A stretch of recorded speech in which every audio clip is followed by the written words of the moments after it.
been a couple of weeks since your last Premier League game. Time to plan, strategise, but also analyse, I suppose. So just how bad has the start of the season been?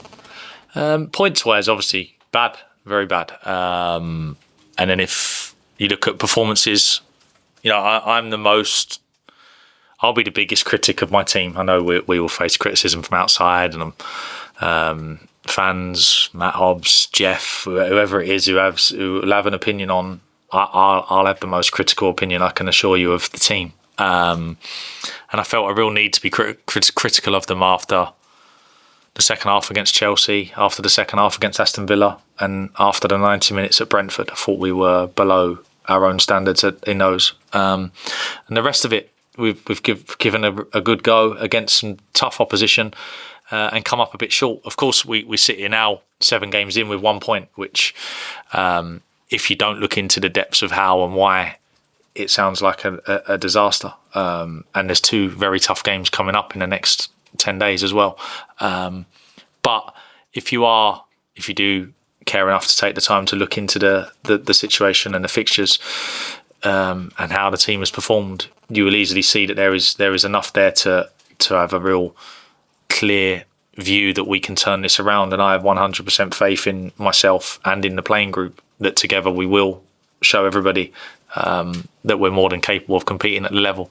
Of course, the longer it goes on, the more urgent it becomes. But comfortable with that, I think, since I've been sat in a seat like this maybe about 2 years now, probably. Some of that as interim, but all in the Premier League, all with teams that have been tipped for relegation. So these sort of situations and where we are at this moment is nothing that I haven't seen or faced. So really confident and really comfortable that I can help the group in this moment and turn it around. We just heard from Pep Guardiola in his news conference, and he said that Wolves are better than their points suggest this season. Do you think people have been sort of too quick to panic, to judge based on where you are this season, that there are actually positive things that people are not ignoring but not focusing on? No, I think it would be unrealistic of me to think that everybody outside of here is going to have a real detailed look at how we've played and the numbers and just look at the league table. We've got 1 point from 7 and everyone start panicking would be the reaction that I would expect outside of here. But important that we have an understanding of where we are and what we're trying to do. Also important that I understand that I do understand that 1 point from 7 isn't good enough, and saying that we're better than that. And I understand what Pep's saying, but we need to show it and we need to prove it. And that tipping point will come soon, where we can't sit here forever and say, we had tough games and lost a couple of important players in the summer, and it's like, okay, well, now what? Come on then, let's go. So at some point that's going to come, and we need to get it going. So good 2 weeks for me to look at all the games, look at maybe where we got to structure-wise off the back of, signed a few players late in the window in sort of areas that maybe we hadn't prepped for, and we've tried to move a few things around. So a good little window for me there to have a look at where we're at, and try and get us back to something that I think will give us a real good chance in the next few weeks of picking up some results. How is Hwang? We obviously saw the injury playing for South Korea. How bad is it, and is it as bad as potentially feared? No, well, it depends. I guess it's not nothing. There's something there. Injured a ligament on the inside of his ankle, but probably from now probably a couple to a few weeks. Nothing overly long. And I think Channy gives him a moment now, because since, if you think where Hee-chan was this time last year, and the form he was in and how sharp he looked, since he's gone away to the Asia Cup last season and come back and picked up a couple of injuries, he's never really been able to get back to that. So I think it gives Hee-chan a chance now to, obviously he needs to rest and he needs to recover the ankle, but to try and get himself in a place that he gets sharp and he gets fit and he gets himself in a really good spot that he's able to come back and impact the Premier League in the way that he showed he could last season. Obviously, since last time we spoke, there's a new England manager. Just want to know your reaction to Thomas Tuchel getting the job. I think responsibility of the FA to appoint the best man for the job. So I know there will be, I'm guessing there will be part of the country that would want it to be an English manager.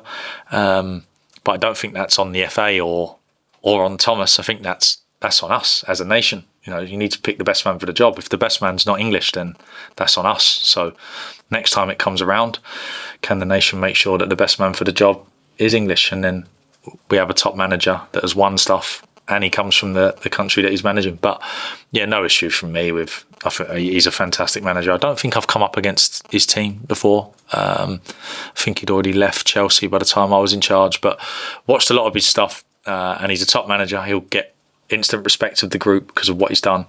And hopefully he can take sort of what Gareth did over the last few years and progress it even further and help us win a major trophy. Are you confident that England will be in a position where either at the end of Tuchel's contract or whenever they decide to make that change, that there will be an English manager in the position to take over?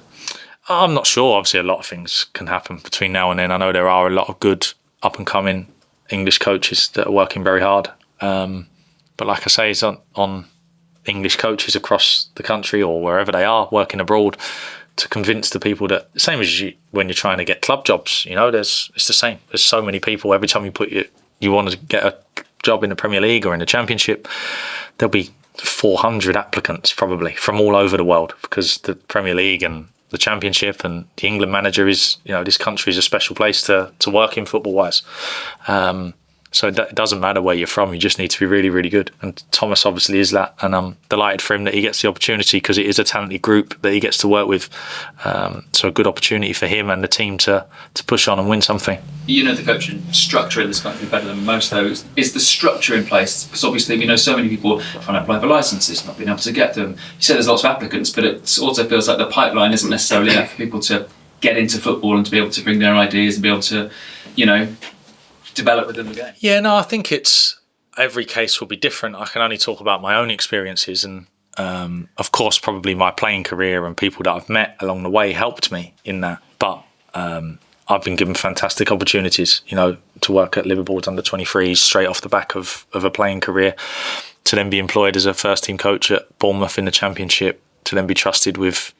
So yeah, my opinion is that if you're good enough, then people will see that and people will trust you with big jobs. So that isn't saying that everybody that hasn't had their break yet isn't good enough. You have to work, things have to fall in place. But no, I'm confident that we're moving in the right direction. I think you look at Eddie Howe taking Newcastle to the Champions League, fantastic achievement. If you think where Eddie started, the bottom of League Two, incredible journey. Graham Potter got the opportunity to manage a top club in Chelsea. So we've had some recently that have got sort of close to that sort of top level, and we just as a nation, as coaches, need to keep working and keep trying to improve. You're welcome.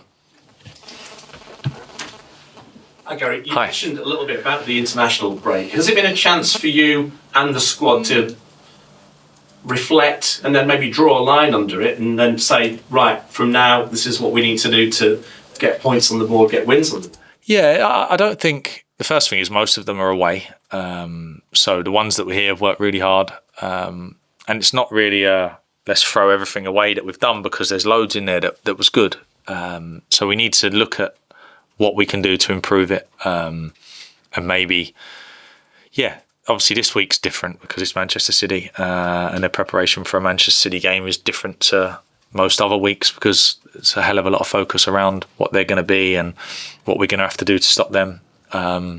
So it's slightly different this week, but the team have a good understanding of where we're trying to get to.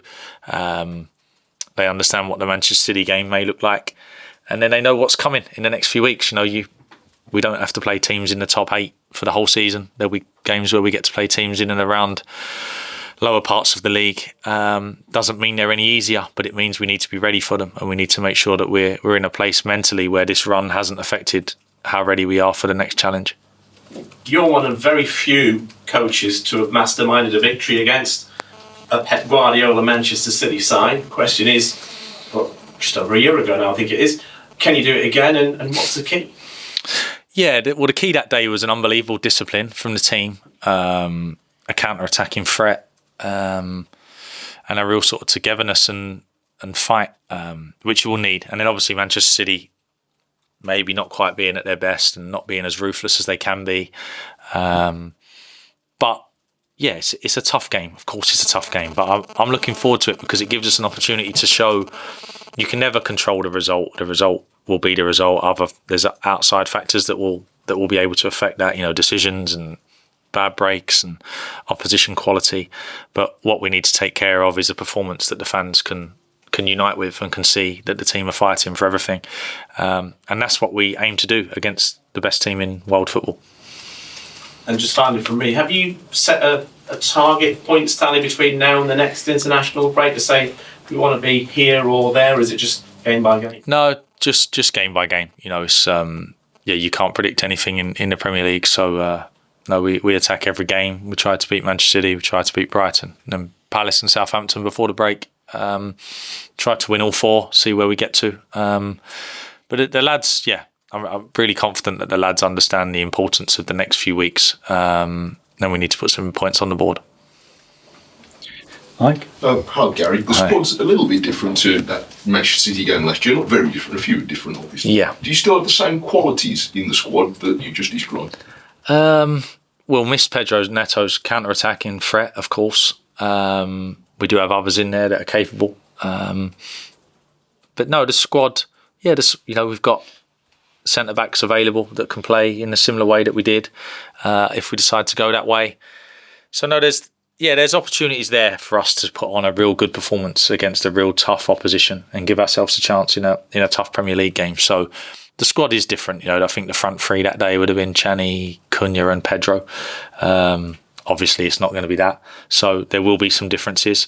But still an opportunity there for us to do enough and make sure that we're well disciplined enough to give ourselves an opportunity to try and win the football match. You've talked a few times this season about the emotions in the squad, which is a plus and can sometimes almost get in the way. Yeah. Brentford was the first game where it felt like things snowballed a bit when mistakes were made and it led to more mistakes. And we could see how upset the players were at the end, obviously. Have you got any way with controlling those emotions to make them more effective? Because they can be.